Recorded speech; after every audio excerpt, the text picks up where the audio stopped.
So when we talk about the Judeo-Christian moral law, one of the questions that I get from folks like Sam Harris or like Michael Shermer is, all right, let's assume that there is this eternal moral law that corresponds with some form of eternal truth and a lawgiver. So why has that law evolved over time? So to take, for example, the example that they like best is slavery. So originally the Bible contemplates that slavery is part of life, and then over time we've decided that not only is slavery not a part of life, slavery is a grave evil that ought to be fought wherever it exists.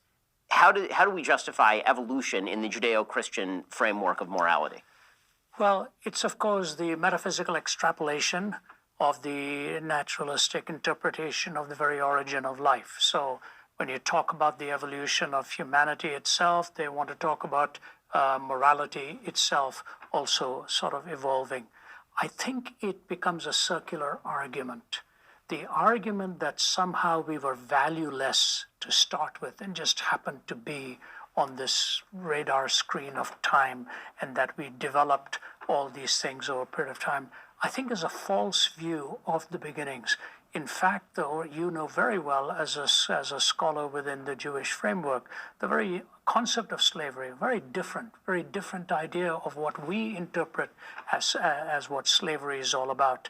And then when you talk about Paul talking about how to treat the quote slave in the household, and that he was willing to be there present and even redeem this person in a socioeconomic framework, that you have these kinds of terms used and systems used, we are bound to make blunders. So then I would turn the question on its head and say, all right, if you believe that we have evolved more morally, why is it in the 20th century that we killed more people in warfare than all of the previous 19 centuries put together? So it is not an honest representation of how we have actually come into believing in moral framework. In fact, there are some things now that we have reversed over 5,000 years of civilized history. For thousands of years, some people never believed some of the things that we have begun to believe. So I would say that, to me, the most important phrase, Ben,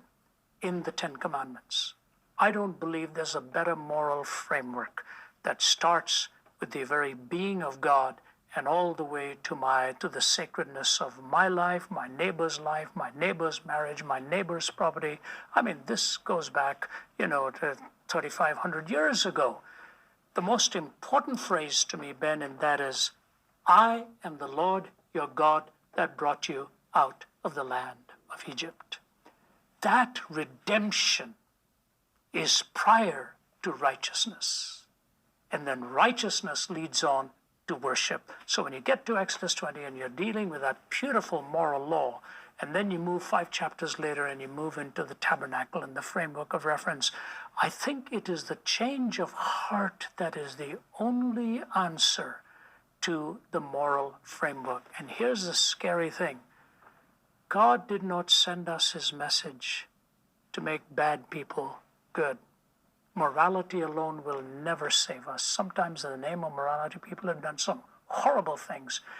It is the fact that the heart is in need of redemption, in need of forgiveness, and it is redemption that must precede righteousness. So to talk about morality having been involved, when you go back 3,500 years ago and the moral law is given to us, it was because people had already violated that relationship with God. So I say, as far from morality evolving, right from the beginning we have known what it was all about. So what happens in the first 3 chapters of Genesis happens in this world every day.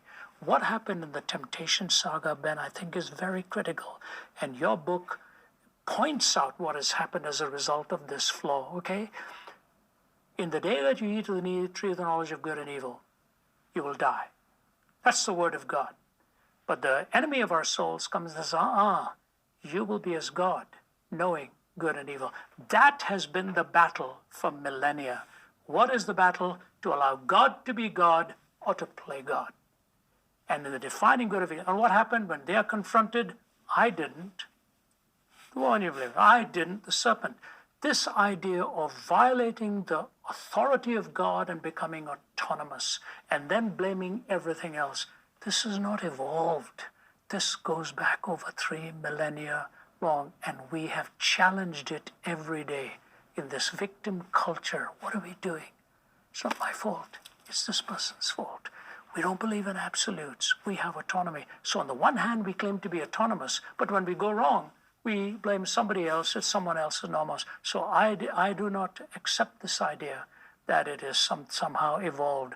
You go back millennia ago and you see the value of human life and the value of a moral law millennia back.